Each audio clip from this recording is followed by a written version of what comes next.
Good evening, everyone. Welcome, Gaelic Casla. My name is Eric Dukovich. I am the president of the Port McNeill Chamber of Commerce, and I will be the moderator for tonight's Municipal All Candidates meeting. Tonight we welcome you to the Gatehouse Theatre in Port McNeill on the traditional and shared territories of the Nungeese and Coghill First Nations. Many thanks to our hosts, community, and all our volunteers for putting this together.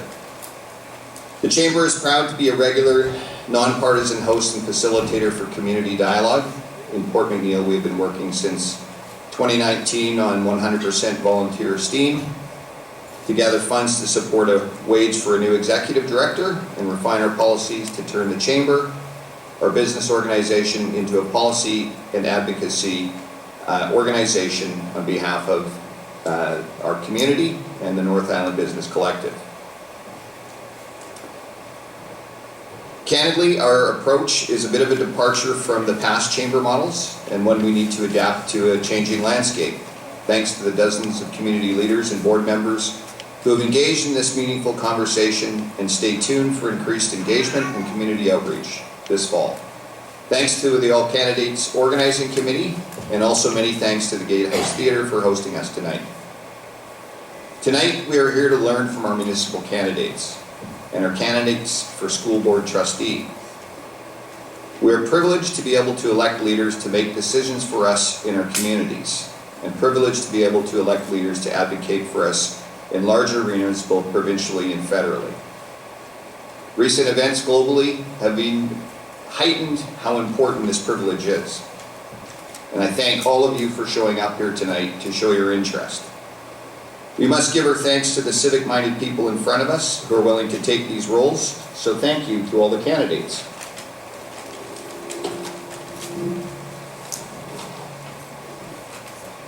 Housekeeping and running rules for the night. Emergency exits, and in the back and rear of the house. 2, and most important, respect is important. I need not say this, but there is no tolerance for profanity, heckling, or abusive targeting language. I would very much appreciate if we show respect to our candidates. We have a packed agenda and we'll be keeping to the timelines. If we do not answer all the questions submitted by the public, the candidates have the opportunity to write their answers and submit them to the Chamber for publication on the website, www.portmcneill.net/allcandidates. Tonight's agenda. 1, candidate opening statements. Each candidate will have 3 minutes each. Second segment, question period, pre-submitted from the community and compiled for clarity and concision. Third segment, candidate to candidate questions. Each candidate may ask for clarification on a question or a point. 1 question.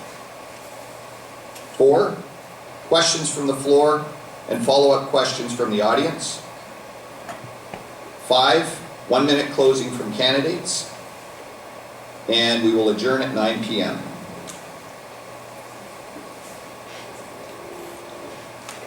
The timekeepers on the floor will guide this process. Please respect their cards. We'll be cutting off candidates who go beyond their allotted time. Candidate time is allocated equally. The timekeeper has a green card for within time, a yellow card for 10-second warning, and a red time is up card. Candidates, please be cognizant of your time. Candidates, in the interest of time and collaboration, if you agree with a previous statement made by one of your fellow candidates, you may indicate that you share the opinion of said candidate and/or extrapolate on the point in question. With no further ado, I would like to introduce the candidates and get this event rolling. For the position of mayor, I should say that in the interest of comfort and to avoid loss of time walking back and forth to the podium, the candidates will give their answers and make their statements from their seats. For the position of mayor, incumbent Gaby Wickstrom, you can lift your hand so everyone knows who you are. James Furney. For the position of councillor, incumbents Shelley Downey, Anne-Marie Barron, Don Harilstead, Michelle Carson, Leighann Ruel, Stephanie Coe. For school district trustee, we have Paul Cann in attendance tonight, and regrets from Lawrie Garrett, who sent regrets from 100 Mile House. He has been traveling, exploring the province for the last 2 months after retiring from Community Futures. Tjepkema, opening comments will be read by Matt, and there is a prepared statement that Matt will also be reading.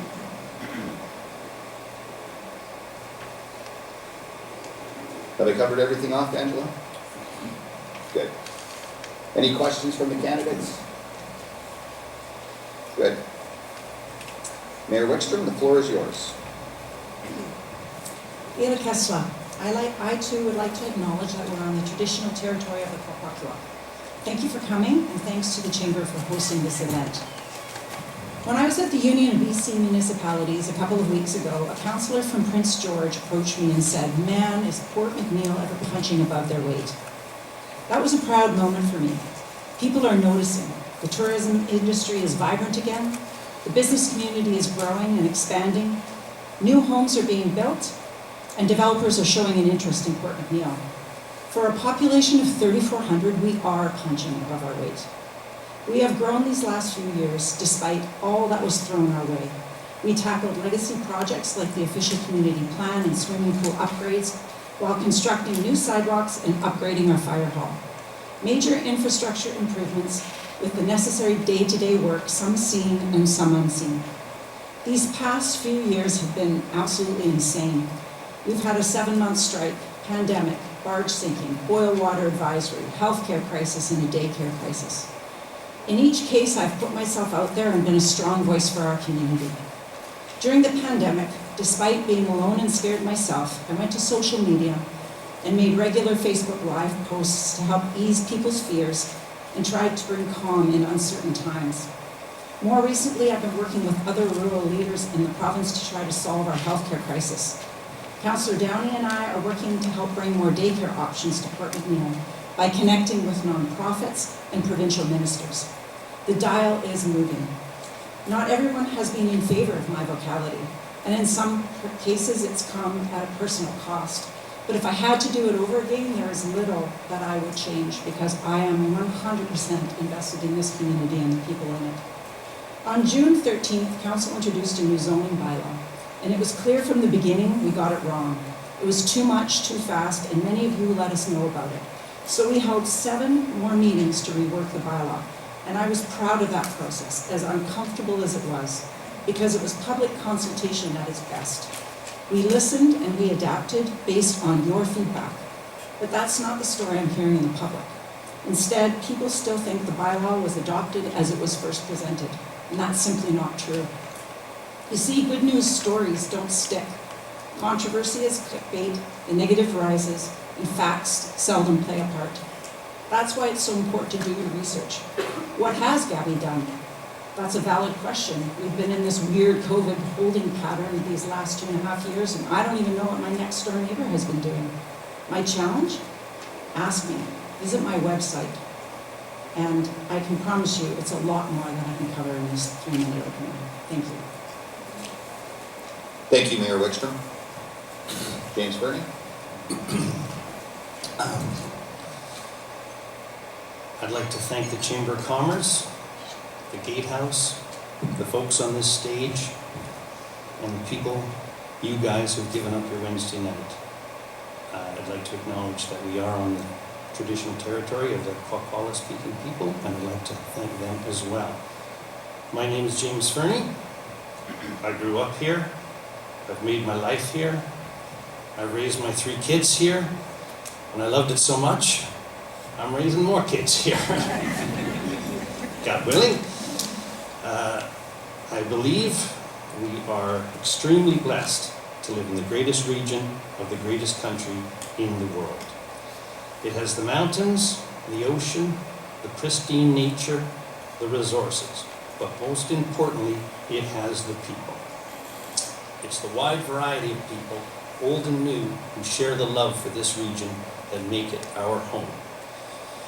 It's many of those people from all walks of life who have found some disillusionment with our town and our town council. And it's repeated asks from them that I'm up here tonight. It was not my plan to run for mayor, but enough pressure was applied by people I care about and who care about this town. So I believe the mayor and council are elected to serve every member of the community, to be open to listen to people and let the community be the driving force of the town's direction. My intention is to seek your vote based on my merits, not on the shortcomings of any predecessors. Thank you. I'm James Furney. I'd be obliged to be your mayor. I need your help, and I ask for your support on October the 15th. Thank you, James. Anne-Marie Barron.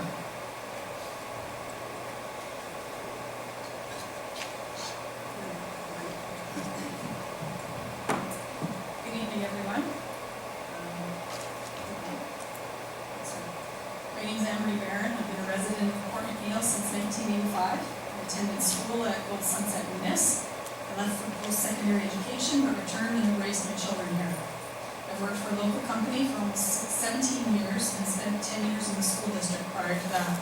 I have and continue to be involved in many different volunteer groups and events in our town. 4 years ago, I successfully ran for a councillor seat, and I'm hoping that I'll be elected again next month to serve another term. 2018 to 2022 council term was an interesting learning curve. But I believe I was a rational, respectful voice and a good representative for Port McNeill. As I look around the stage and at the people who have offered to represent our town, I'm excited. I believe there's a combination here that will work together to tackle priorities in a meaningful, methodical, sensible way. My priorities, but not my ideas or hopes, because frankly we don't have enough time, is reducing risk to our town, whether that's financial, safety, governance. Not always the most exciting pieces, but I truly believe that if you fail to plan, you plan to fail. It's important to me to leverage our staffing to ensure 5, 10, 15, 20-year plans are developed and maintained and reported out in a way that decisions can be made with all the factors available. I would like to see us at a spot in our planning where we are proactive, not reactionary. Beach Drive Hillside drew a lot of attention. Quickly, Addington, Gardena, Woodland. Setting tax rates and making decisions on spending really requires plans. Plans require input. This term saw a significant plan completed. It stirred up a dialogue, went through the process, was edited, and then consulted again before final adoption. Regulation requires, and investors need an OCP and the updated zoning bylaw to make decisions. Those are completed. Now we make sure our town processes and the systems will allow for timely application of the concepts. And we need to tweak that living document to make sure it fits us. We need to hold our spot in the discussions with Island Health and the province, maintaining the lines of communication on our agendas, and continue to interact instead of reacting. Government needs to know who we are and where we are. Most of all, we need to foster our town and what makes it great. Formula solutions, practical common sense, and hard work will see us through. Thank you very much. Thank you, Anne-Marie. Shelley Downey. Good evening, and thank you for attending this evening, and thank you to our Chamber of Commerce for hosting this. I am Shelley Downey. I arrived here in Port McNeill in 1995, having spent 4 years in Port Hardy, and we decided to move south, and this is where we made it. We've raised 4 children here. We now have 6 grandchildren that are being raised here. My husband and I have a pharmacy in town, which many of you are aware of him, but I'm saying this because our town has changed such that there are many new faces living here. And so while I may know many people and many of you may know me, that isn't true any longer with the new people who've come into our area. I've served on a variety of committees for our town: the Tourism Commission, our Personnel Committee, the Health Network, and our Wellness First Rep. Council has had a busy 4 years, in spite of COVID, in spite of a logging strike. Greatest satisfaction I've had in this term is seeing the establishment of our Tourism Commission. We receive MRDT dollars, and for many years, that previously was just held, it was held because there was no action taken. We now have an active committee made up of members of the community and are looking forward into what can be done to promote our town and to build out that sector for our economy. I'm proud of the beach slide mitigation work that's underway. We've also received a significant grant to further that work. We're continuing to make improvements to our harbour. We're addressing stormwater. One example I'm really pleased about is the sheets of ice at the corner of Cedar and Haddington will no longer be there. It was an expensive fix, but a necessary fix. And that's infrastructure. That's across our whole town. We have a lot of things that are, as Anne-Marie was saying, there are plans on shelves and in the works, and it's a matter of managing finances and plans and logistics. And we now have a full-time corporate finance officer. Took us a few tries, but we have a North Island raised woman who's doing a fantastic job for us. We've updated our community plan, we've updated our zoning bylaw. Why do these matter? Because if people are going to come into our town to develop and build the housing that we are looking for, they want to know what the playing field is, they want to know what the rules are, and they've asked for this. They've come and said, yeah, we're interested, but what do we do with the 1997 official community plan? However, we are experiencing some shortfalls. Our medical services, chronic shutdowns of ER, limited ambulatory services, daycare spaces, housing for seniors, and for those wishing to own their first homes. And I'm committed to doing the work. Thank you. Thank you, Shelley. Don Harilstead. Good evening, fellow candidates, ladies and gentlemen. Thank you to the Chamber for hosting all candidates meeting tonight. My name is Don Harilstead, and I'm running for the office of Councillor. A little information about myself for you who have no idea who I am. I was born in Alert Bay, raised in Sontula, and went to school here in Port McNeill at Miss. In 1982, I decided to run for alderman at that time and lost by 2 votes. And no, I didn't ask for a recount. There was no reason I lost. 2 years later, in 1984, 9 months pregnant, I got elected and served for 19 years as your alderman. Then it was changed to councillor. After serving as the longest councillor for the town of Port McNeill, I retired. There is a little history behind me being on council as the longest sitting, the first pregnant, the second youngest, and second woman elected to council for our town. When elected, I said I would never promise something that I couldn't do or get done, which tonight I am saying the same thing to you. I can only give you my best. Now I'm the secretary for Port McNeill Housing Society, which is the seniors units.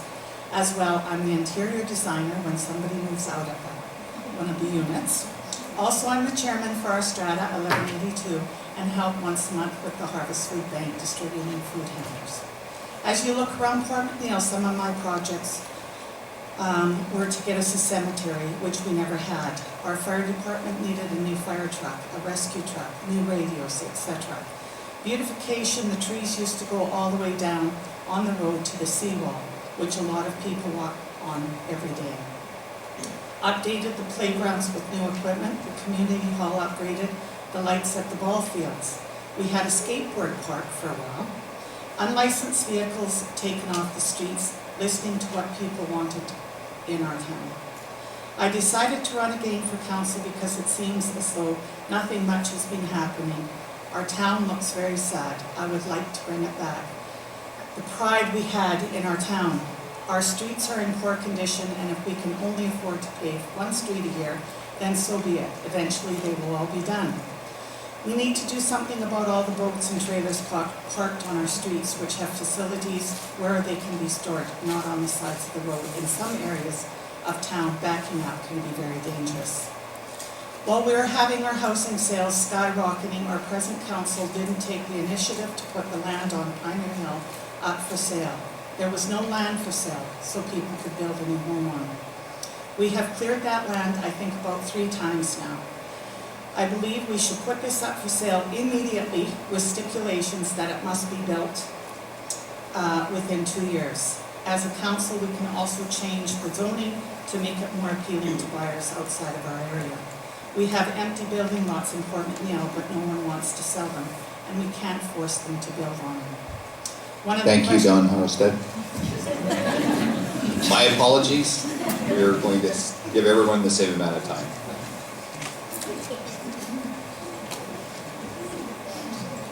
Michelle Carson. Hi everyone, my name is Michelle Carson. I'm a small business owner, wife, parent, and community member to Port McNeill. Some things you might not know about me. I ran the Speedwatch program in coordination with the local RCMP Well-On Youth Council. I attended Youth Parliament while attending NIS and was the youngest trained victim service worker in all of BC, right here in Port McNeill. Doing these volunteer programs and others led me to achieve scholarships to university where I studied psychology, criminology, and English. And yes, I became a roofer. I like construction, I like hard work, and I like working with my hands. Council will be all hands on deck, and mine are ready. I would be an asset to the community if elected because I grew up here, I care about the community, I've sat in on many council meetings and have a real understanding of not only how to conduct myself, but also how to stand up for issues that are important for our community. While I did first establish my company elsewhere, I knew Port McNeill is where I belong. This is home. I returned in 2014 and have been serving the North Island with my roofing company since. I'm married and raising 3 children with my partner, knowing Port McNeill is a great place to raise a family. Having my family here proves I have a vested interest in the decisions being made in the council chambers. As a homeowner and taxpayer, I too want to ensure our tax dollars are being spent in the most efficient way that takes all into consideration. It's inevitable that while working on council, we won't always agree, but with mutual respect and keeping our eyes on who we're working for will bring us together. I want to ensure that the decisions we're making are the best decisions for the community as a whole, no special interest groups. I don't pretend to have all the answers, but I believe that together with the team you choose, we can build on what we have today for a better, safer, more inclusive future. I want to ensure that we help build Port McNeill's reputation as a place to move with small families, but also have the amenities to keep our seniors here. I want to serve you, to serve us, sharing my knowledge, my ideas, your ideas, and focus on our best future, a community that supports all of our members. I ask you to support me by electing me to Town Council. Thank you so much. Thank you, Michelle. Leighann, Ruel.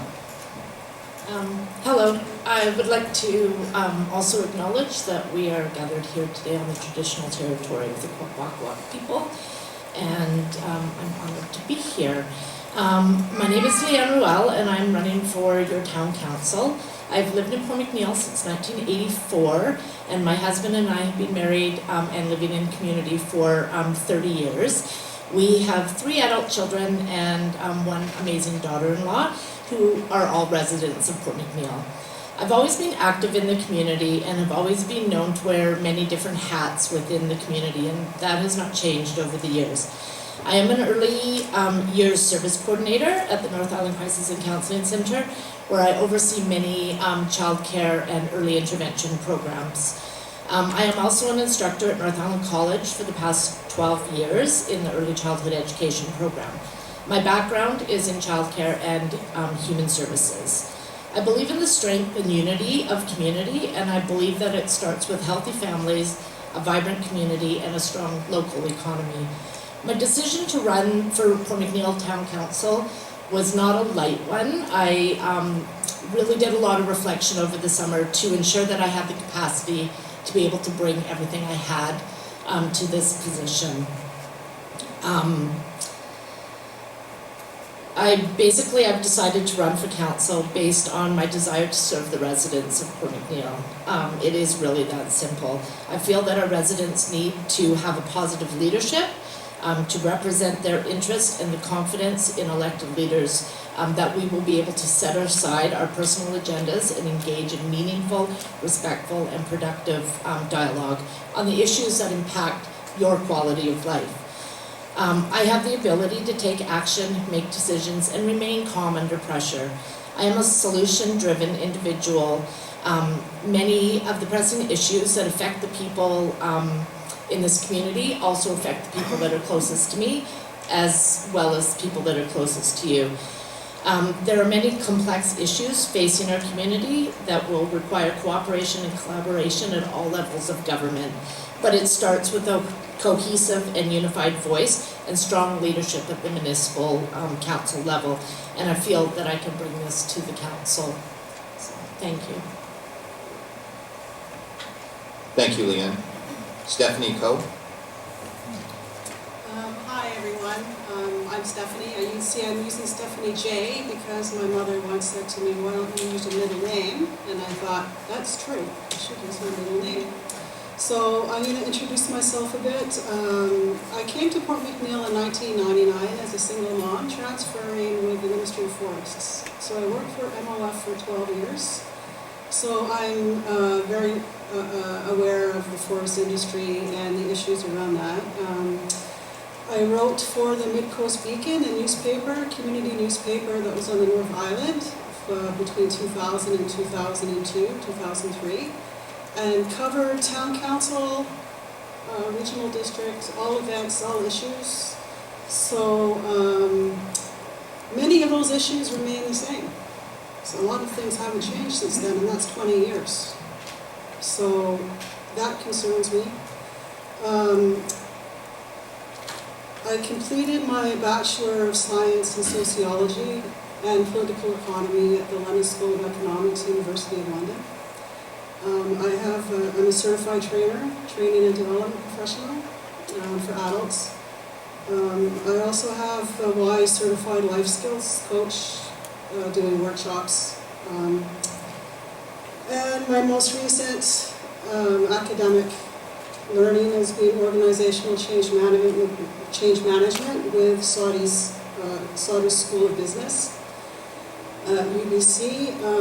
We're undergoing a lot of social change now, and it's really hard to navigate social change. And I think it's important that we take some of the direction from organizational change management and look at that with our community, because our community is changing, the demographics are changing. So I left Port McNeill in 2005 because I had a traumatic brain injury that I wasn't able to develop professionally. I've come back and opened up my boxes from being a reporter, and I'm very motivated to work in Port McNeill and to help implement projects that are in the official community plan. That's my strength, is implementing, designing. I want to look at business. I'm concerned about the number of people who are retiring from the forest industry and nobody to replace them, and that's a core industry. I'm concerned about landlords having to manage people in distress without help. And I'm concerned about us not having a 25-year plan. We have a business industrial center, commercial business, but we don't have actually a social center. We have a huge area that's unused. And I would like to... Thank you, Stephanie. Okay. Now we will have the opening remarks for candidate for school district trustee, Paul Cann. Hello everyone, I'm Paul Cann, and I'd just like you to think about what it was like to get around in the North Island when you couldn't even drive to Telegraph Cove on the road. My mother grew up there in Telegraph Cove, and now we have a road to Telegraph Cove. I moved up here with my family in 1974. My dad worked for ShopRite, driving the old Ho Chi Minh Trail for a couple of years before the North Island Ferry came in. The Turtle Queen. And we were glad when in 1978, I think it was, when I had my driver's license, we could drive to Cann, and that was awesome. And graduated from this in, I'll tell it, 1980. Wow. School has been a huge highlight for me. I am currently serving as your school board trustee. It's been a privilege for almost 4 years now. An extreme privilege, and give yourself all a pat on the back. School District 85 is one of the best districts in all of BC. We can't even keep our school district executives here. Why? Because the government of BC keeps sniping them. Yeah, we're really known up here. And so to be part of that as a member of a team of 7 has just been so rewarding. I've had 3 children that went through our school system here as well. And now I have 3 grandsons and maybe 1 more granddaughter or grandson coming down in Duncan. My oldest is Melissa, and she's an RN down in Duncan. My middle is Ben, and many of you may know him. He's also in Victoria. He's an economist within a game. And Karina landed well. She's a computer science professional, writing code with an art degree. NIS, Sunset, Chesapeake. We're all connected here. And I feel really privileged, and I'm excited as a school board trustee, and I would really like to see you. Oh, I forgot to put my timer on. How long I have. Anyway, vote on the 15th for me. Feel free to talk to me.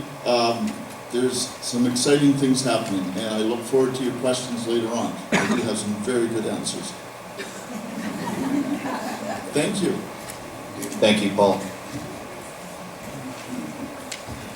Matt Tjepkema is going to read a statement from his partner Kat, who's not able to be here tonight. So to be clear, Matt is not the candidate, but he's reading the candidate statement. Come on up. That's right, I'm not Kat Tjepkema, I'm Matt Tjepkema, so you just have to pretend I'm a little bit shorter and a lot better looking. So this is a prepared statement from Kat, my wife. So to be honest, without being told that I should run for trustee and without being repeatedly told that I would be a good candidate, I would probably not have considered putting my name in. However, with 2 of my children in school and ties to many of the children in our community through my work in childcare and early development, I believe I'm in a unique position for this role. I have known many of the children currently in school since their earliest years in childcare. I know the issues they face at school, I know the concerns of parents, and it's for these reasons, combined with support from friends and family, is why I'm motivated to run for this trustee position. With experience in early childhood education and returning to school as an adult student, I know that learning is not limited to K-12 education. I am a committed lifelong learner and will carry this to my commitment in as a role as a trustee. I am also committed to knowing your concerns and representing them at the board.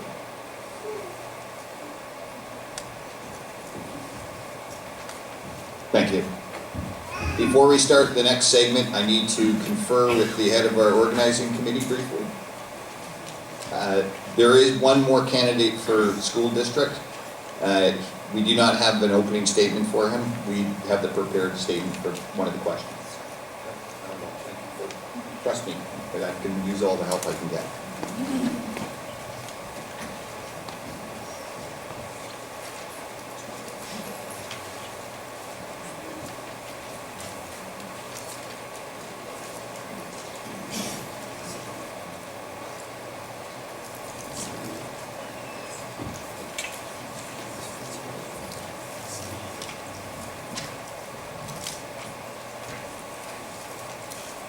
So segment 2, this is where we get to ask each candidate some pre-submitted questions from the community. There is a 1-minute time cap on this, to be clear.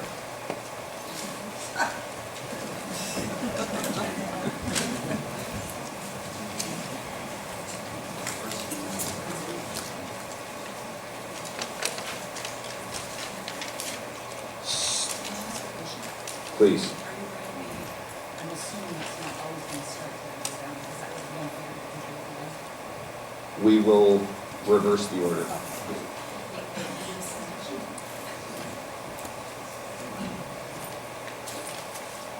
Is there any other questions? Okay. On the topic of finance, new councils often come with new ideas. Demonstrating your knowledge of town finance how would you go about funding the most significant change you are suggesting in your platform? Mayor Wickstrom? It would really depend on the project. In some cases, we could budget or use reserve funds. Depending on the scope of the project, we could apply for a grant. And if supported by the majority of the community, we could borrow money as well. In the case of redesigning the old school, I would suggest a combination of community forest funds, grant money, and borrowing. Thank you. James Furney, same question. A penny saved is 2 pennies earned. And the outlandish spending currently on consultants and engineering for this town, for our new OCP, which I understand was budgeted at about 75,000 and is likely double that, is an assault on us taxpayers. So I have pretty firm opinions on where we can find some money, and that would largely be in stop spending and wasting the money. Thanks. Anne-Marie Barron?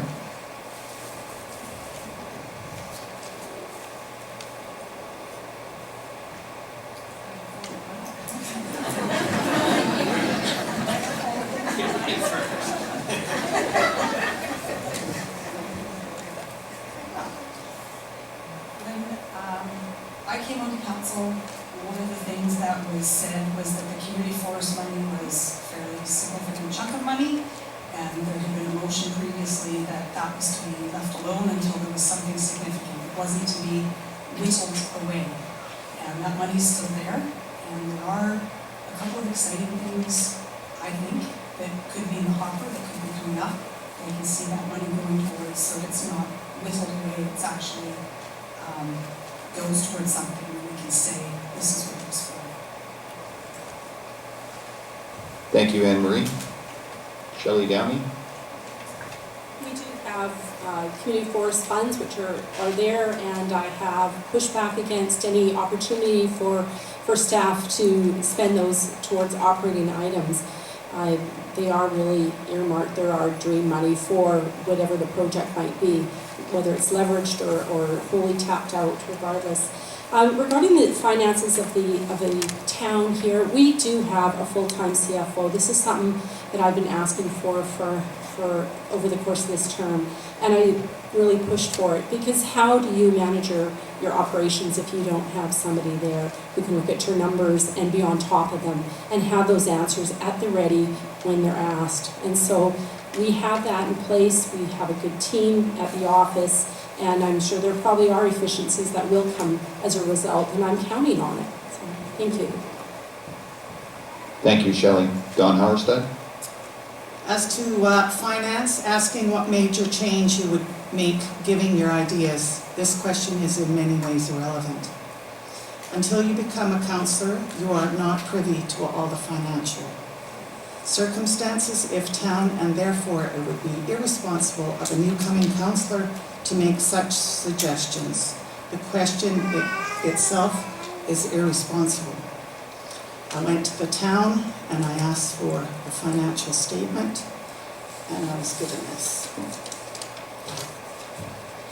which tells me nothing. Thank you.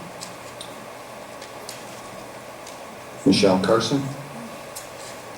Everyone's basically said it, but as Dawn says, we are going to be new council members if we get elected, so it is hard to determine exactly where we would get money from, but I would say if there's grant money to be had, we're all taxpayers, we all put in, we all contribute to the government, why not grab some of that grant money while we can?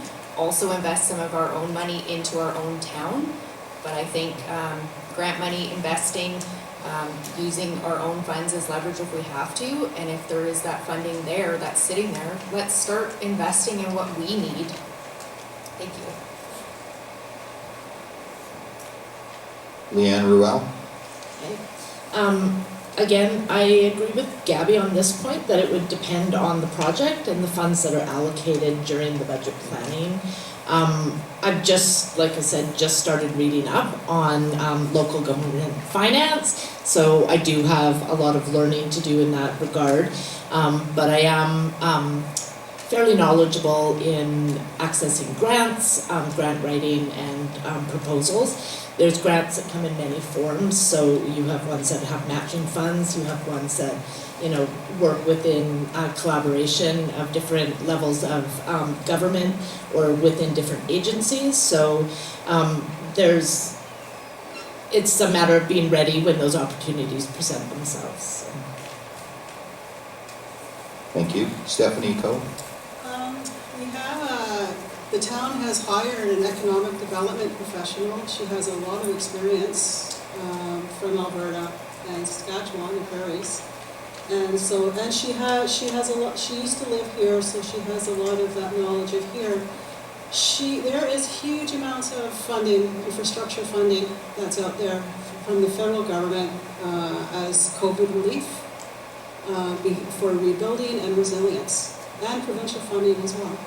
So I would target her to start digging down there and finding it. There's millions. And Port McNeill's been passed by a lot of funding because we haven't had a person dedicated to looking for it. Now we have one. She's extending her position by 18 months, I understand. So we can use her to the max. She's going to be retiring. We need to have her to mentor someone who can take her position, who lives here. So, I mean, I think that we are underserved. We're recognized as underserved by the federal government, and that should end. We need a Canada desk, Services Canada. Thank you, Stephanie.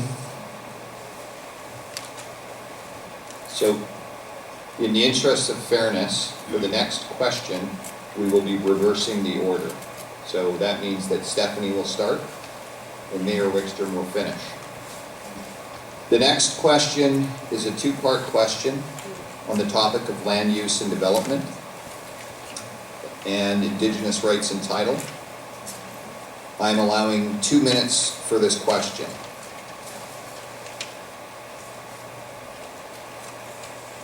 A, the town of Port McNeill owns waterfront land at the end of Beach Drive, known locally as Hoy Bay. What is your vision for this land? What should be done with it? Part B of this question is, what are your thoughts about recognizing Indigenous rights and title where it overlaps with vacant municipal land? Stephanie? Hoy Bay, well, personally, I think that area should be left for the community. I don't believe that it should be plotted out to maybe turn it into a tea house, put some kind of facility there, a public use facility. I don't think that we should subdivide it and sell it as properties, because then it blocks access to the beach for locals. And we have most of our beaches are blocked access. We have some narrow access points and by the ferry. Personally, I use between Beach Camp and Beach Drive, that's my health place. That trail, I walk it daily. It's a high use area. And so, as far as Indigenous rights and title, I don't know. Really, I don't know enough about the rights and title. I know that a letter was written by the Nambish to the residents of High Creek, to the people who own homes there. I don't know many details, but I know that it made some people nervous. Recognizing Indigenous rights and title, we are on unceded territory. That's just the reality of it. I think that we need to work harder to participate, to work together, maybe have cooperative events. Leighann, Ruel? The land known as Hoy Bay, I think, is well utilized by our community as it is right now.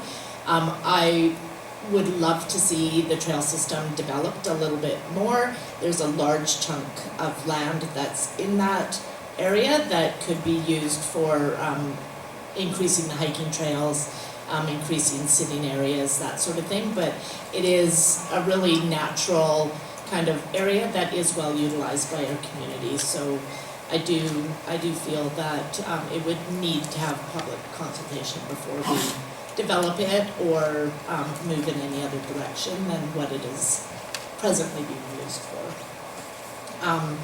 In regards to Indigenous rights and title, I believe that we must absolutely recognize rights and title of Indigenous peoples.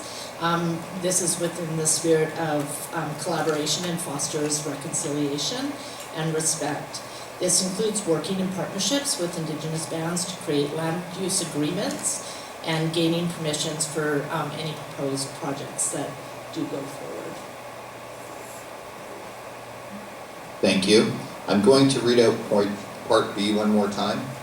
What are your thoughts about recognizing Indigenous rights and title where it overlaps with vacant municipal land?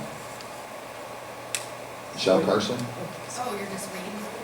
I was like, I know where we're at. So if everyone's happy with the land at the end of the beach, at the end of Beach Drive, and we want to leave it the same, fine.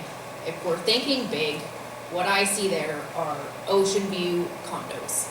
Whether the town develops it themselves, they work with a developer, we need more housing, we need people who want to downsize, put some condos there, ocean view, garden view on the other side, perfect.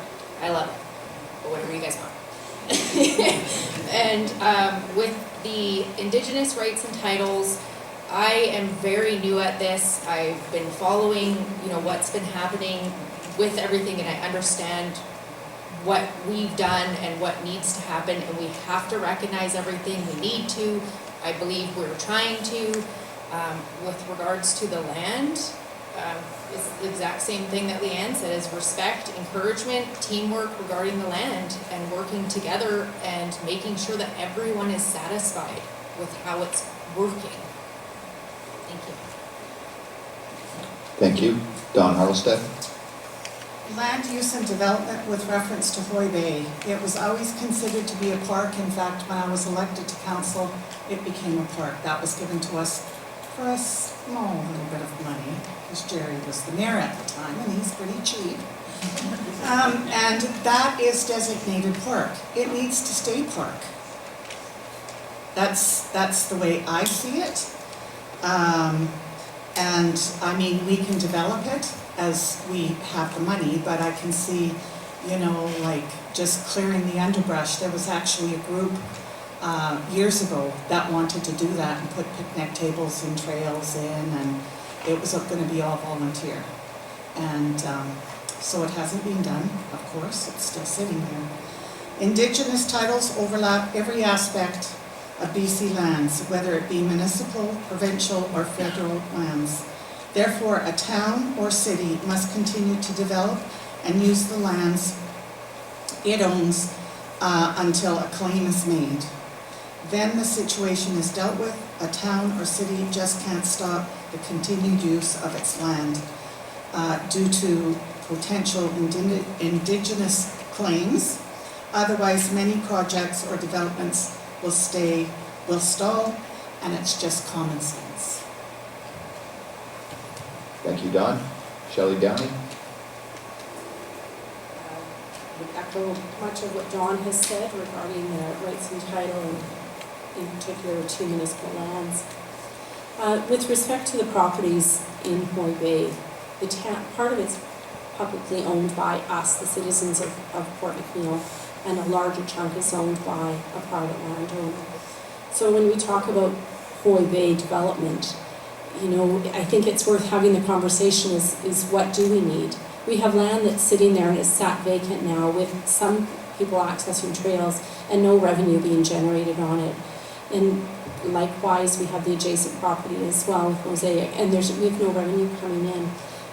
I personally would love to see the land developed and take the park out of the land that Mosaic is sitting on and build a bigger park within that envelope, that building envelope. That would be my preference, is just extend the housing on Beach Drive.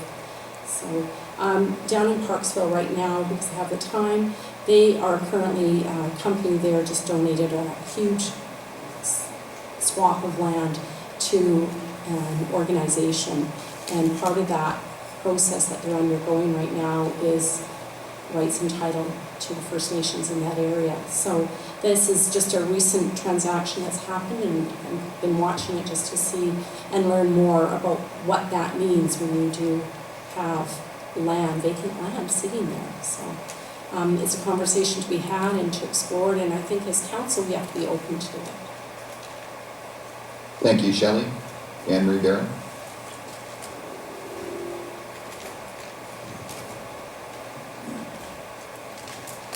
Is a beautiful spot in our town.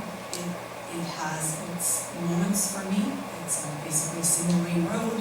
There's no parking. Why would you put parking in the prime real estate that you have in town? What is a park?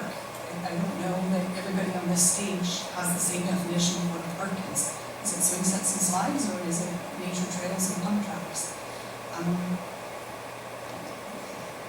We have to, it's the plan, it goes back to planning. We have to have a plan, we have to have ideas, we have to know what we're doing.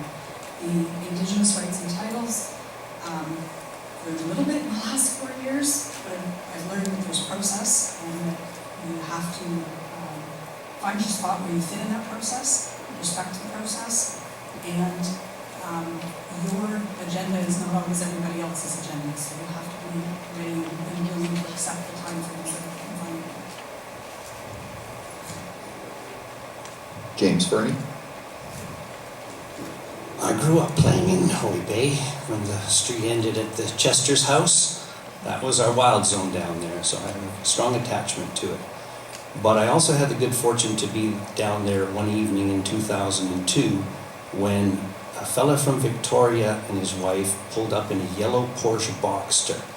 They sort of stood out in Port McNeill, so I engaged them in conversation, and he was a Victoria developer coming to look at this piece of Western Forest private land with the potential for an exclusive development there. So that didn't sit very well with me or the people I know who grew up using Hoy Bay. So I shared that with the administration from that time, the council, and quick decisions were made, and leadership at Western Forest Product was approached. A gentleman named Vic Woods, who this town owes a lot to. And Vic Woods negotiated with the town of Port McNeill an extremely beneficial rate to transfer that property to Port McNeill as a future park. So to talk about it now as anything other than that is to sort of do a dishonesty to the transaction that we benefited from. So I'm uninterested in seeing it develop for anything more than it was intended. It's a beautiful natural area right now in its very natural state. I know that this town has benefited so well from trail builders, trail users, who can be let loose on a property like that and have that benefit the town for generations. We need some forethought on it now. Quit tapping that, Angela, it won't go any faster. And it may be an opportunity to really partner with some of our Indigenous neighbors, partners, to actually include them in our plans. Thanks. Thank you. Mayor Wickstrom. So I agree with Anne-Marie Barron. It really does need a plan. And I agree, it seems that, you know, the park is loved. But even if we develop that park further, and like Anne-Marie said, what is your definition, your vision of a park? I believe we should engage with First Nations before we move on any further plans. Some will ask why this hasn't already been done, and a lot has to do with capacity. The capacity over the years, the 4 years, with all of the things that were coming at us, and also the Numbis are currently involved in the Downey land use process in the Nipkish Valley.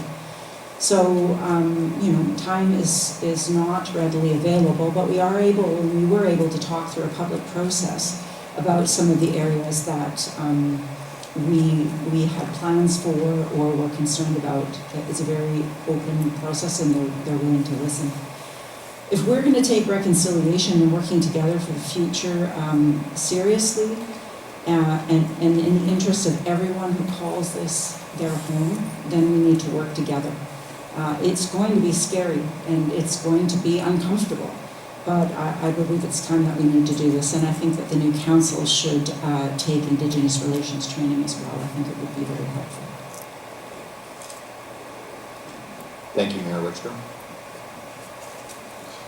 Reversing the order, on the topic of housing, Mayor Wickstrom, what do you think the #1 actionable solution is to Port McNeill's housing crisis? We have land, sorry, another one? Apologies. Take your time. Okay. Council has already asked that the property above Pioneer Hill be surveyed. And it is to be reported back to council how many homes it can accommodate with services. This was never done. Since that's being done, an actionable item that we could do is to make a development plan and then put it out to tender. I'm not in favor of breaking it into parcels and letting whatever happens, happens. That hillside needs to look like it was planned, and that requires that we do a development plan for the area. Then when developers come in, they know exactly what we're looking for, the types of housing that we want. We have a new zoning bylaw. They'll be able to figure it out. Thank you. Same question, James Furney. Yes, we have a new zoning bylaw that has that whole area as single-family residential. So yes, I think with our new zoning plan, we see there are some changes actually needed and needed fairly quickly. It is a great opportunity, that hillside. There have been plans made on it in the past. There were street layouts done and lots, but I don't know, other than perhaps Dawn, anyone has that memory here. Belvili would know. Anyways, yes, it's a great opportunity, some flexible zoning. I think we call it comprehensive development. And it's a great spot for, every lot has a view. I agree with Gaby, it shouldn't be done piecemeal. It's got great opportunities for duplex, quadplex, townhouses. It's a great opportunity, and we should act on it soon instead of planning about it. Anne Marie Barron. We actually requested that we know what we have, and what we have to sell, and that's coming towards us. But it still comes down to a developer. You can ask for all the patio homes you want, but if the money is in something else, then that's probably what the developer's going to do. It's actionable item in housing. Is that what that was the actual root of the question, not just the side? What do you think the #1 actionable solution is to Port McNeill's housing crisis? So in the new zoning bylaw, we have allowed carriage houses, and a change in the way that the in-law suites are done. I think that actionable right away is to make sure that we have a process in place that will allow, if somebody wants to build a carriage house, that they can actually get the permits through, not in the Canberra River time zone, but more in an area that will get it through timely. Thank you. Shelley Downey. It's almost a year ago now that I did put a motion before council and ask that we take the site maps, the housing plan for the region, and our zoning bylaw, and I think we had our OCP substantially completed at that point, and parcel those out and seek input from developers for potential development on that property. And that came from speaking with developers, land developers elsewhere on the island who develop properties across the country. And I asked one of them, I said, why are you building over in these places? He said, we go where we're asked. I'm like, oh, well, why don't we put out our shingle and our RFP and go and ask somebody, look, this is our plot of land, this is how big it is, this is our need, this is the parameters that we have, what can you do and what would you propose for us? With that input, then you have a plan, a start of a plan to move forward. Anyways, we now have staff who's looking at the surveys and the sites, and I'm hoping that that's something that we can see followed up with. Thank you. John Harilstead. This has been going on for years and years and years. And when I was on council with Jerry's favorite saying was make hay slowly. He didn't want to step on anybody's toes to sell that land, even though there was a for sale sign up on it. There's a creek that runs through it, but in my heart, I think that we should sell it as a whole piece of land. To get a developer in here, we can change the zoning bylaw to suit his needs, but the stipulation must be he builds on it within 2 years. We can sell land and he sits on it, but that's not what we want. So I think that I would like to see a for sale sign up there, and the developer comes in, buys it, and has 2 years to start building on it. Thank you. I think what we need to do is work with a developer or work with a local builder where we are trying to keep it local, but trying to be faster. If we're able to work with someone here with what we need, whether we can change that to build the 3-story townhouses on Pioneer Hill, maybe there's a suite below for, a small family or a single person, and then units above it, but that Pioneer Hill is large enough to make townhouses if that's what we need, just like Cleva Garden. They go up fast, there'll be tons of rentals for everyone that needs it.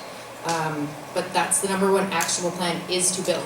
There's several different places of land. Do we need to build senior housing first? Do we need to build multifamily housing or bigger family housing? I don't think just selling land off is what we need to do. Thank you. Leighann, Ruel.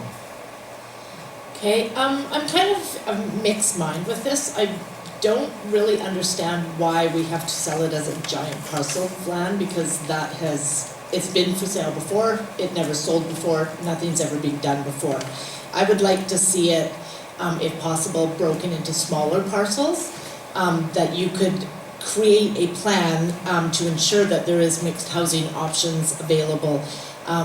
You can do different planning within those parcels of land, have developers come in, the parcel of land is smaller, the financial commitment for a developer may be a smaller commitment, and being able to put up things like small patio homes, small apartments or townhouse complex, single family homes, but have it as a plan. So you would have to lay out, your plan, looking at your different options, and go from there.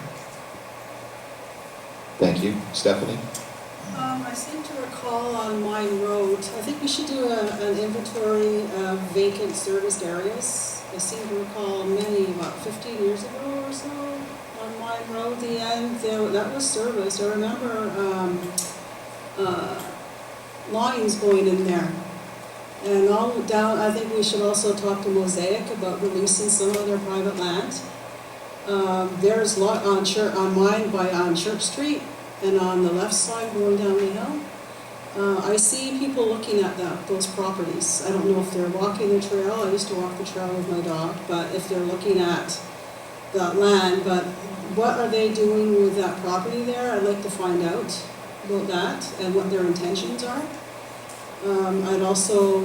We should open up to small houses. Somebody like me would like to have a small house.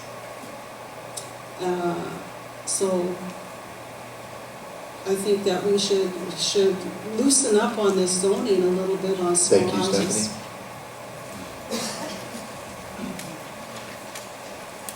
The next question will be to Stephanie Coe. On the topic of finance, what are your thoughts on the current values of tax businesses are paying in our community? Well, the other day, last week, I sent out a survey to all businesses. So I cut and paste through the chamber all the businesses in Fort McNeill and sent them a survey of 6 questions about HR, resource management, and a couple of people said that taxes for them, businesses are struggling, and so it's an issue. I don't know how much people are paying in tax. I really can't fairly answer this question. I think that a small business is different than Orca Sand and Gravel. I was the crew leader for Census 2021, and on the maps it shows that Orca Sand and Gravel is part of the town of Fort McNeill. So I am not clear on that. I haven't looked into it, but I don't know what their Thank you. taxes are. Leighann? I'm going to say, in all fairness, I can't answer this question. I don't know what taxes businesses pay in Fort McNeill. So I will pass on that question. Thank you. And that's completely fine to do that. Michelle? I also would have to pass, but I could get back to you once in council. So yeah. So again, I'll remind the candidates, they can submit answers to the Chamber of Commerce portal. Dawn? It's kind of a tough question because I don't know what the mill rate is right now, but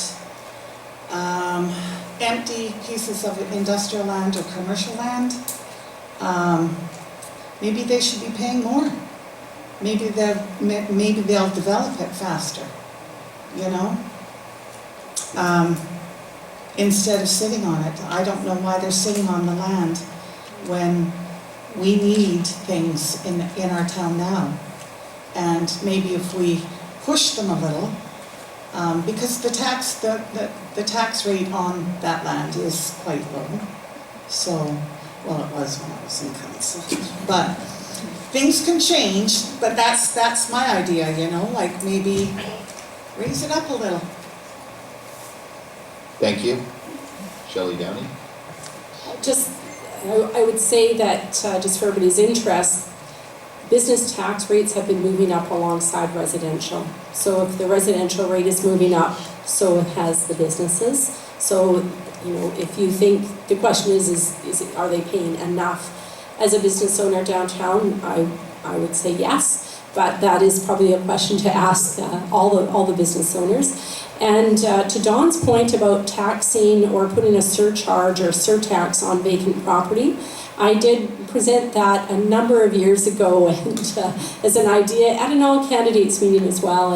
And I think there is merit on that. If you have vacant lands in your commercial core that are sitting empty, that, you know, and people are actively looking for lands, that is something that could be and should be talked about and explored. Thank you. Emery Barron?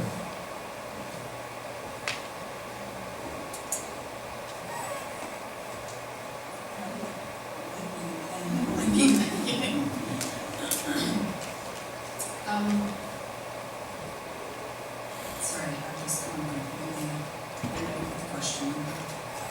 I'll read the question again. Thank you. What are your thoughts on the current levels of taxes businesses are paying in our community? As Shelley said, the residential has gone up with the tax. I'll be honest, 2 + 2 is not always 4 for me.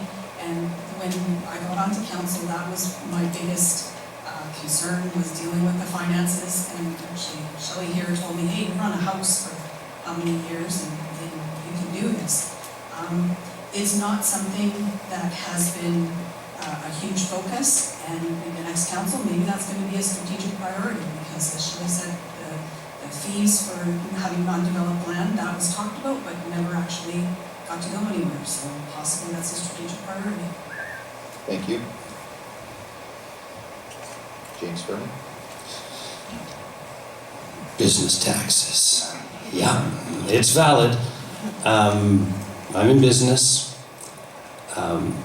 This town has a threat to our business, to all of our business, and that's Amazon, that's Costco, that's weekly food deliveries. that come from other places. Our money that is earned here in our local resources, in our service industries, in our schools, in our hospitals, is not necessarily being spent here. That makes it very, very difficult for small businesses. If you want to open a business in Port McNeill, there's vacancies, I assure you, and your rent will be exceptionally low because there is not some fabulous economy driving things. Years ago, we had 2 freight delivery trucks in town who would run around. Now there's 11. That is the biggest threat to this economy. So taxes should be kept low. I would encourage that. Thank you. Mayor Wickstrom. I agree with what Councillor Downey was saying, that taxes have gone up. I think the current taxes for businesses are fair. One area where we could improve, if you want to put that terminology, is light industry is about 50% less than what we could be receiving. And this is an area where we could make larger incremental steps and we would be at par with the provincial level. Currently, we were doing very similar with everybody else, and though I disagreed with some members on council who wanted to go straight to the top, I do think that we can make some larger steps and they'll make a bit of a difference. But that's only about $38,000. Majority is residential tax, I'm afraid. Thank you. On the topic of civic infrastructure, Mayor Wickstrom, what is your stance on the old school? Tear down, repurpose, tear down and rebuild, or otherwise? So I talked about this the last time. I said I'd like to know what is the cost without the building there, meaning what would we lose if we didn't have it? What is the cost to replace, and what is the cost to upgrade? And construction costs have absolutely skyrocketed. I think it's out of reach for us to think that we can build a brand new building. So if we can repurpose the building, use it for spaces for seniors, family, include a utility-grade kitchen for community food hub, have paying tenants like the Vancouver Island Regional Library and a much-needed daycare. I think those are the kinds of things that we could do with the old school and make it be economically viable. Thank you. James Furney. The town council in 2015 had an assessment done on all the town-owned properties. The old school did not fare well in that assessment. It was deemed at that time to be unsalvageable and no longer eligible for grant money.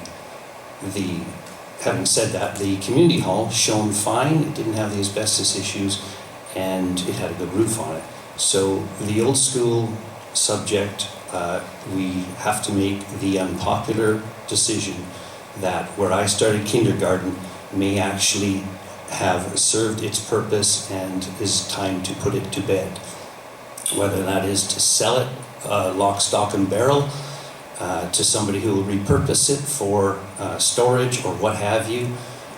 It would be a shame to lose the actual piece of land in its location between the Scout Hall and the museum, but the building itself has lived its purpose. Thank you, James. Anne-Marie Barron. As I said in the paper, I'm not Brian Walmart, I'm not Mike Holmes.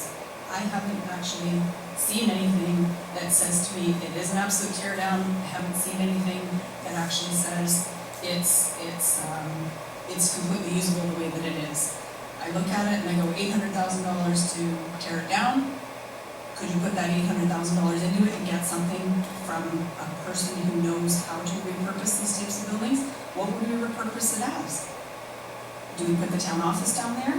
Do we have it open for small businesses to rent or day use? What is it? Again, we're going back to an actual functional discussion about it and actually having ideas and having a brainstorming kind of session, talking to people, and then going with what the experts actually, what can you do? I can swing a hammer, but I really don't know. Thank you. Shelley. We put a request in with staff, and basically it was to pull the reports. What we need is a cost-benefit analysis of the structure as it is, with consideration of the work that would be needed to be done to bring it up to a useful purpose and make it efficient for operations. We need gathering spaces here in Port McNeill. Our weather is just what it is. We need someplace to gather out of the storms and out of the rain, a place where seniors can have a set room, where daycares can happen, where other organizations that may want to get established but are not because they don't have a special purpose room set aside for them. We need these places. I can't determine whether the old school is the best place, but I do see an opportunity there to use that, and also I do wonder if it isn't a great time to move our town offices down there, and somebody would be available to monitor the use of the gym, which is also being requested. Thank you, Shelley. Don Harilstead? One of the questions is what to do with the old school. I believe we should sell it as is, with stipulations put into place before it's sold. There have been many studies done over the years on this building, and it's time to stop spending money on it. It's not running at a profit, it's running at a loss. So let's let it go and put that money towards another project. We have several places in town, like the Scout Hall, where the seniors could go to have their special things that they have. Let's use what facilities we have right now. AA is another group that goes there, but we also have empty buildings in town where they can go. So this has been going on for over 20 years, keep it or not. I believe that we should have had a referendum when we voted. Thank you. Michelle? We all had this question on a blog and we all answered it already, but I think that the analysis needs to be done on how much it'll cost to fix it versus tear it down and build a new one, because sometimes in this town we tear things down, we don't seem to build anything new. I don't want that to happen. The costs are too high right now to build. So if we can save it for less of a cost, we should. There is a gym there. Everyone here loves baseball. Why can we not get a batting cage inside? Why can we not have virtual golf? Yes, they cost money, but those are things we can get so that when it's raining, we can do that inside. We can have that community kitchen where people want to cook something and they can't out of their house because it's not certified. Well, we'll have the kitchen, bring it down there, cook. You want to start a new entrepreneurship? Go ahead, building for it. Sorry. Thank you. Leighann? Like I said, we did have this question in a blog, and it is kind of a polarizing issue. I know ultimately what I would love to do with that building, but cost either way, keep it or tear it down, it's going to cost money. I would love to see the building removed and it replaced with a multi-purpose use building, including seniors complex, including a multi-use recreational space. The cost will be significantly higher, but I do believe there is a way that we can do that, accessing grants and doing it in phases or stages. Thank you, Leighann. Stephanie? For the old school, well, I popped down there to see what was going on, and the elders, the seniors were having their activities. The gym was closed, and there's the neglected wing with the board over the window. For that should be torn down, and we should have a government office, like the Forest Service, only maybe a bit smaller, that's multi-agency, multi-purpose. We need Services BC here. They are in the Forest Service, but it's self-serve. We don't have the closest Services Canada is Campbell River. Like I said, I was the leader for census. We have a lot of people who aren't Wi-Fi'd and have their phones, and they have all forms of government forms are on computer now. We need a little internet cafe, 6 or 7, where people can go. We have nonprofit agencies taking up commercial space, so businesses can't move in there because there's no commercial space there. Thank you, Stephanie. The next question is for the candidates for school district trustee. We'll start off with Paul Cann. Seamless day kindergarten or before and after school programs offered within the school district are gaining traction around BC. Will School District 85 support a seamless day kindergarten program? Why or why not? Quick answer is yes. Funding just came in, School District 85, to hire a new principal specifically for facilitating that. Their first task when hired will be to go throughout all the communities, find out where the needs are, what the opportunities are, and this is the key point to all of this. There's lots of government funding, organizations that are really interested, whether existing or new. If you've got a new idea for Port McNeill, come talk to me. I am a facilitator as a trustee. We don't make things happen ourselves. We know how to get answers and point in the right direction. That's what the board of 7 of us do locally all across the North Island. It's good news, it's happening. Thank you. I'll read a prepared statement from Lawrie Garrett. Thank you for the opportunity to respond to the child care question for School District 85 catchment area. The issue of out-of-school child care is key to attracting and retaining families for the North Island. I've been active on this file since 2019, communicating with the Ministry of Children and Family looking for a solution.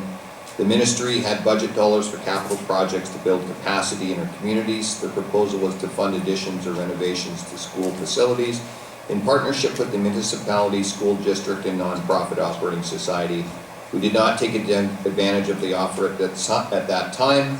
The Ministry of Education has now directed school boards to look at providing out-of-school care programs for elementary-aged children. SD85 is pleased to announce funding for the position of District Principal of Early Learning and Child Care. This should help address the child care concerns of parents and guardians in our communities.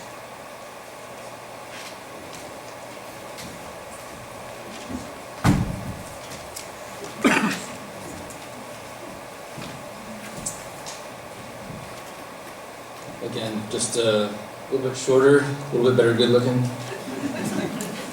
Good that joke worked twice. So, I know firsthand the struggle to find adequate childcare. This summer when Huckleberry House daycare shut down, I had to hire a babysitter.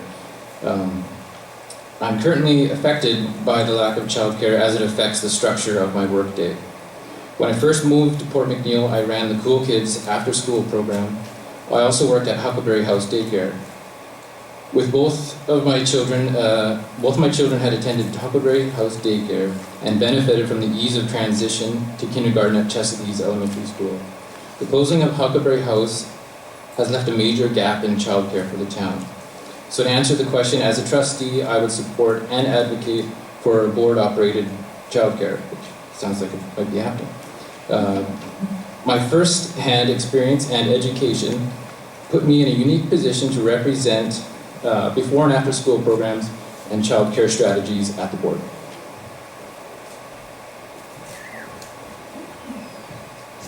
Thank you. At this point, we are going to move on to the candidate-to-candidate questions. Each candidate will be allocated one question. They can direct the question at another candidate, and that candidate will have 1 minute to answer. And I would ask that all the candidates be respectful of each other. Thank you very much. We will start with Mayor Wickstrom. Oh, pardon me. That's true. Yes, it is, and thank you for correcting me. Stephanie? My turn. Yes. Okay, well, the thing that popped up to me was, Gaby, you said that the population of Port McNeill is 3,400, but according to Census 2021, it's 2,356. Where did the rest of the people, where did you get that That's, from? you're correct, that was a typo, it should say 2,400. Well, I did look it up on census, you're absolutely correct. So we're punching even further above our weight for 2,400. I was wondering about that. Thank you. That was your question.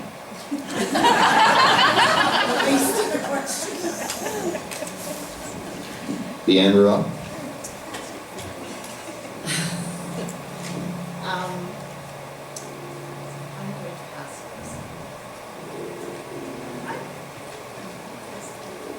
Michelle Carson? It is hard enough having to stand up here and sit up here and give our speeches and answer the other questions. I thank you guys all for running, and I hope that I get to work with some of you guys. And I too am going to pass. I think it's hard enough for all of us to sit up here and answer the questions to our best ability. I think we're all strong people sitting up here, and the answers have been amazing. And I just want to thank and wish everybody good luck. Thank you. And I will join the fray. We all are running because we care about the community, and we all give a crap factor is pretty high. And so for that reason, I trust everybody's intentions and why they're here on this stage tonight. So thank you everybody for participating, and I'll pass. Thank you. You can ask the question. I'm going to ask Leighann who put her name forward in the spring for the Parks and Recreation Committee. And I'm going to, part of our part as councillors is we get to have portfolios. And I am just wondering if that would be a portfolio that you would be interested in, and you could say why. Yes, actually I would be very interested in managing or sitting on the Parks and Recreation Committee. That is something that is a passion of mine. I believe that families, seniors, adults in general should have recreation spaces, and it provides for a healthier community. Thank you. James Furney? Like Anne Marie, I also will not die on the sword of politeness. Mr. Cann! Listen closely. I know in other school districts there has been a fabulous benefit to the school attendance and to the homeowners in the districts when foreign students are encouraged to arrive and to participate in those schools. Now, for years we've had Rotary clubs who have brought foreign children in, but in a town like this, in a region like this, with great big homes, 4 and 5 bedrooms, not uncommon, and 2 people living in them who could really use the aid, what are the obstacles to this school district having foreign students come? I don't know. That is the best answer. It's honest. But as a school board trustee, we do not act as lone rangers. We consult together. Our superintendent knows the BC government's guidelines, laws, and School District 85 does have policy as well. So, I don't know, but from what I've seen over the last 4 years, I don't think it's a problem. But I can't be quoted, but I will research that out for you before the 15th. Thank you. And then again afterwards, when you vote for me and others. Thank you. I will be dying on the sword of politeness. I feel that so far, the campaign period has been cordial and polite, and I respect each and every person who's put their name forward here tonight. This is not an easy thing to do. It's much easier to say what you would like to do and do nothing about it. So I appreciate everybody who's here, who's actually sticking their neck out. And these are interesting times we're in. Social media cannot be a friendly place, and yet they've all put their name forward. Thank you. So we'll be moving on to the next segment. We're going to allow questions from the floor and follow-up questions from the audience. So we've allocated 15 minutes for this. Does anyone in the audience have a question that they would like to direct to a candidate?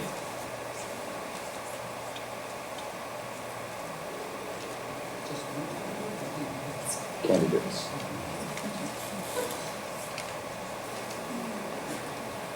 Okay, I'm going to take this time back if no one has a question and go back to some of the additional questions that were posted by the community.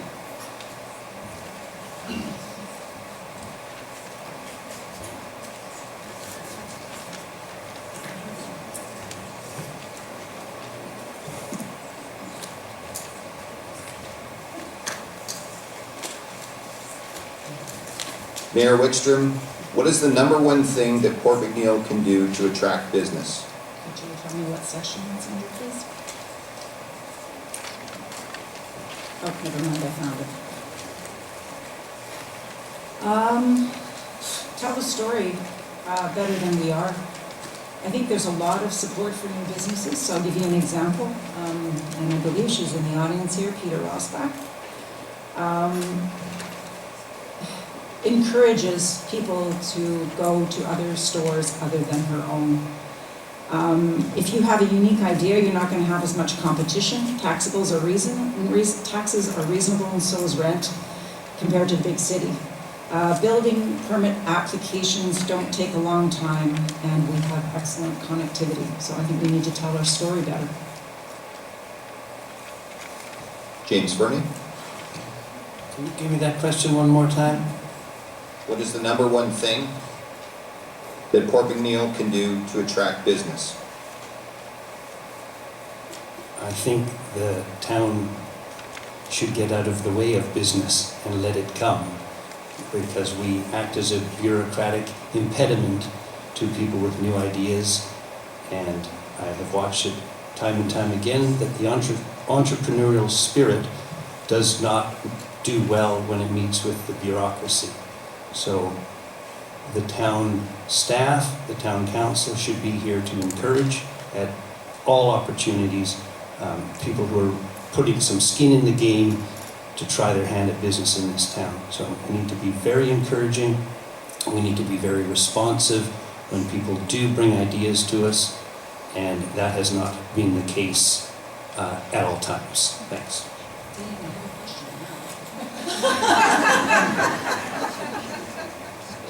Anne Marie Barron? Well, I don't disagree with what the person said, although I'm not sure how the town is interacting in a negative sense with new businesses. But I do agree that our processes need to be looked at. We need to make sure that they're friendly and that they're easy to move through, that they're not going to get loopholed and hung up on the right piece of paper with the right initials on the bottom. We do need to speak with other communities to find out. When we went through the OCP process, we found out that there's actually things that a town can do with beautification. When a business goes in and does a bunch of work to their property, their taxes go up. Well, you can actually kind of grant them and grandfather that in, so they maybe get 2 years where they don't actually get affected by the assessed value. There's little programs like that I don't know anything about them, but there are people who do, and we need to tap into that. Shelley Downey? I don't know how you answer one thing. I agree with what's been said. The missing part we have here is stable housing, available housing, stable healthcare, stable daycare. You can come to town with a fantastic idea, but if you don't have a home to live in or a place for your children to be minded while you're building your business, you're at a detriment, and that would prohibit some people from even looking our way. So mine is going to be housing. Don Harilstead? Well, I think that if we want to attract businesses to come to Port McNeill, and it's been said before, like, this is a question that's been asked a million times, how can we get them to come here? Not only with the housing shortage that we have right now, but I think that we should back off on the taxes for a few years. You know, that might encourage them to come here. It's a tough question, really, because they need some place to go. But I think that if we give them a tax break for a few years, that might be just enough to push them into our community. I think that we need development all around, so places for businesses to go, places for the people who own the businesses to live. We have to develop all around.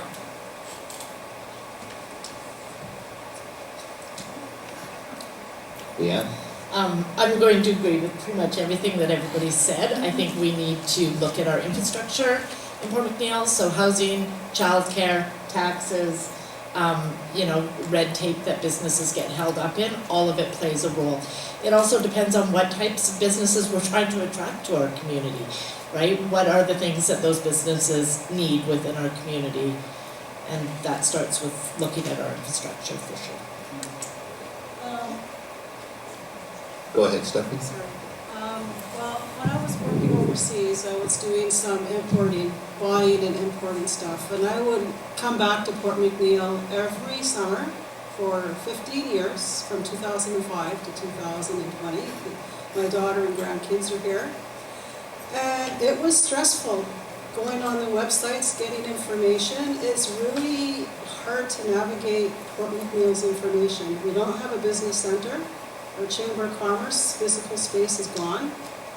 Town Council as a physical space for the Chamber of Commerce is not a Chamber of Commerce, it's the Town Council. And we don't have someone who actually, if you want to start, open a business, phone, talk to someone, what can I do to make this happen? It's not there, I tried it from away. I've had people when I was working overseas, what's happening there? They couldn't understand, it's not designed for people who don't speak English as a first language. This is one problem. Another one is we don't have that's user-friendly information, and then what kind of businesses? We need to expand our imagination on what kind of businesses. For example, our biggest export is recycled. We should value add. Thank you, Stephanie. Excuse me, Mr. Moderator.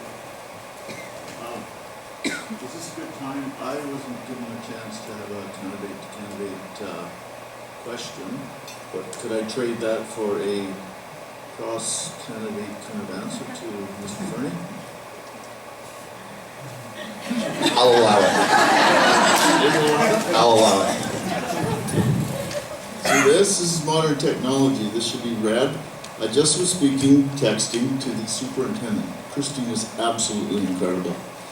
She helped me through a packed meeting with specifics, okay? So, as a facilitator, we go and find where the right answers is. James, the quick answer is yes. We do have policy. To quote, it is possible, but there are factors that have to be considered. So, new business, let's talk. Wonderful. Yeah. That's a great response. Thank you for that, Paul. Thank you. Thank you. At this point, we'll move on to the final segment of the evening, and that will be closing comments. Stephanie, you will lead us off. Okay. I'm honored to be here and to sit with all these lovely people and to have such a great outcome of people coming, engaged. I'm looking at the official community plan about what people, there was a graphic, what was important to people that came from the feedback, culture of vitality, family-friendly, sense of community, sustainability, commitment, equity. looking at equity. Speaking of equity, I went through the stats and I discovered that in Port McNeill, the median income for men is $50,400. For women, it's $32,400. I think we need to look at that and look at that. How many of those women have multiple kids in their family?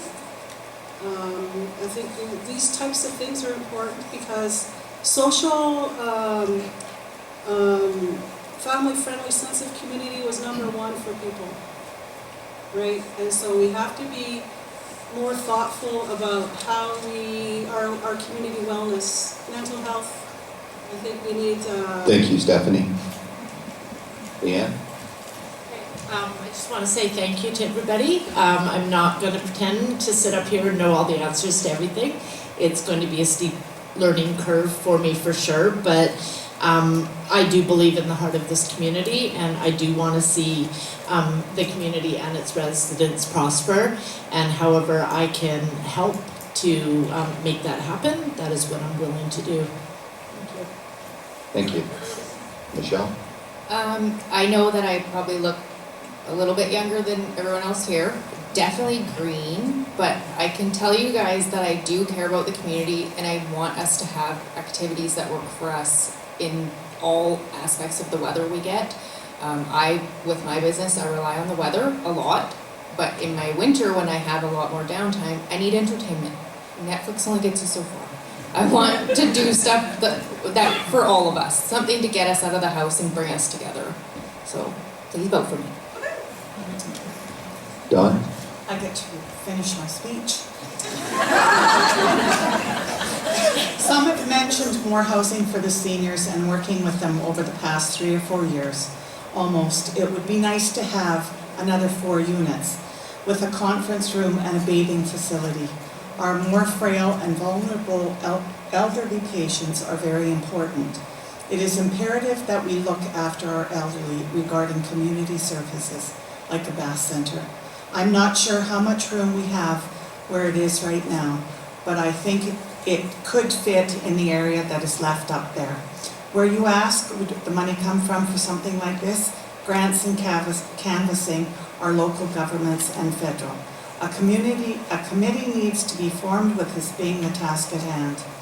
Our health crisis, we need to learn from the challenges and difficulties.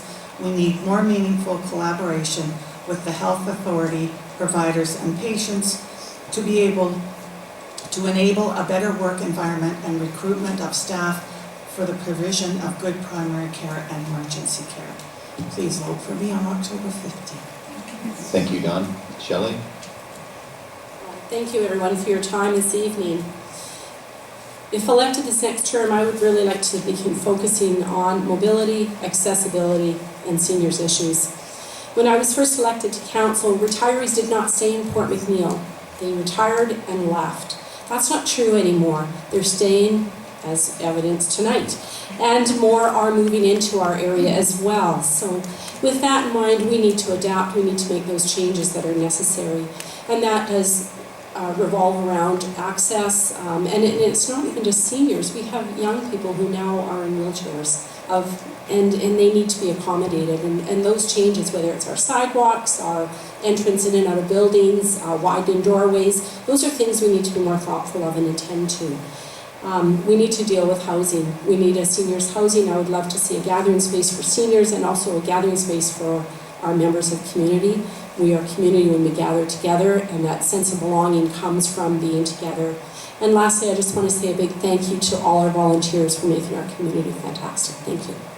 Thank you. Anne-Marie? Again, I'd like to say thank you to everybody. I'd like to say thank you for your trust for the last 4 years, looking out in this crowd, and I'm pretty proud because a lot of people that are sitting up there are mine who's sitting up here. And I'd like to continue to do that for the next 4 years. I think that we've got some exciting things in the hopper. I think that we've got some big things that we have to tackle. But I think that there's a good group up here to make that happen. And I would just ask for your support. Thank you. James? I've been asked by lots of people around the province what makes Port McNeill unique. And truly, it's the forest industry. Something about the forest industry is that when this area was pioneered, primarily industrial logging in the 60s and 70s began, it was done in a manner that those loggers had the intention that their children and grandchildren would stay working in that industry. That's why Port McNeill has such great heritage, such great volunteers, is because unlike mining, and I learned this recently from the mayors in Furney and Trail, miners come till the ore is done. Forestry, we're blessed, continues to regrow and we harvest it properly and ethically. So we are blessed. This is a great group. This town's in fine shape no matter who stands up. Thank you. Mayor Wickstrom. Thank you to everybody who came tonight, and thank you to the Chamber for hosting this event. I agree with many of the thoughts here, and as James has said, it's a really great group. Municipal leaders across the province will tell you that this has been the hardest term that they have experienced. And yet, here we are. Here I am, ready to do it all over again. I believe I've shown my commitment to the community through volunteerism, advocacy, and competence I brought in the role as mayor. This community is worth sticking my neck out for, and I have countless times. Lots for the forest industry. October 15th boils down to this: who has been visible in the community, who has attended council meetings with the concerns that are now their platforms, which candidates' values align with yours, who do you think understands governance and will work together as a team, keeping our community at the forefront. It's been a pleasure to serve as your mayor for the last 4 years, and I'm asking for your vote on October 15th to continue to do so for another term. Re-elect Gaby Wickstrom for mayor. Thank you. Thank you, Gaby. So at this point, I would like to thank all the candidates for coming up here. It's a really tough thing to sit up in front of a bunch of people and be asked questions that were submitted from the community, and I'm really proud of all of you. You did an excellent job, and I think they deserve a round of applause.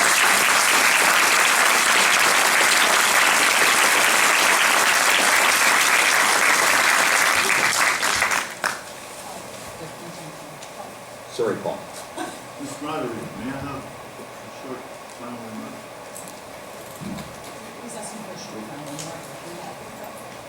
My apologies, Paul. That's why I have an organizing committee, to keep That's you all right. organized. And that's why we're human. Go ahead, Paul. So, let's keep a Port McNeill presence in the School District 85 trustees for Port McNeill, okay? And I'm looking forward to the Kat running, and I think with her background and some of my experience that I've gained through the last 4 years, I'm pretty excited about what's going on for Port McNeill within the whole school district. So we have a great country up here. Thank you. Matt, did you have a prepared closing statement? Okay. I thought I'd better check. Lawrie, Garrett? No, he's not here. Okay. So again, thanks to everyone for showing up, and thank you. And I'd like to thank the Chamber of Commerce Organizing Committee, and thank you, timekeepers, Jamuga and Angela Smith.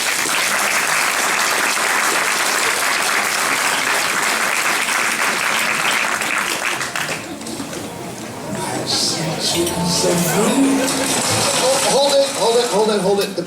You know, in my opinion, the best volunteer in Port McNeill, Gord Open.